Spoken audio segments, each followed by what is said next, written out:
Fail fail हो गया next. বলিউডের বর্তমান সময়ের অন্যতম প্রশংসিত অভিনেতা বিক্রান্ত ম্যাসি মির্জাপুর সিরিজ ও 12th ফেল ছবিতে অভিনয় করে তিনি দর্শকদের ভালোবাসা ও জাতীয় পুরস্কার অর্জন করেছেন। তবে এই সাফল্যের পেছনে রয়েছে কঠিন সংগ্রামের গল্প। ক্যারিয়ারের শুরুর দিকে জীবিকা চালাতে তাকে কফি শপে টেবিল মোছার কাজও করতে হয়েছিল। সম্প্রতি এক অনুষ্ঠানে নিজের জীবনের অতীত অধ্যায় নিয়ে স্মৃতিচারণ করেছেন বিক্রান্ত। সেখানেই তিনি জানান মাত্র 16 বছর বয়সেই পরিবারের দায়িত্ব কাঁধে নিয়ে কাজে নেমেছিলেন, আর কঠোর শ্রম দিয়ে মাত্র 24 বছর বয়সেই কিনেছিলেন প্রথম বাড়ি। বিক্রান্ত বলেন, স্থিতিশীল একটা জীবন আমাদের কাছে খুব গুরুত্বপূর্ণ ছিল। আমি একেবারে সাধারণ মধ্যবিত্ত পরিবার থেকে এসেছি। 16 বছর বয়সে কাজ শুরু করেছিলাম।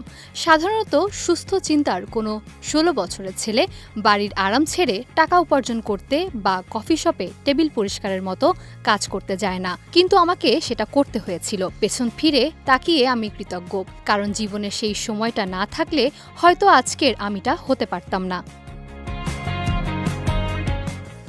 বাড়ি কেনা প্রসঙ্গে বিক্রান্ত বলেন, 24 বছর বয়সে যখন ছোট্ট একটি বাড়ি কিনলাম, তখন মায়ের সবচেয়ে গুরুত্বপূর্ণ একটি স্বপ্ন পূরণ করতে পেরেছিলাম।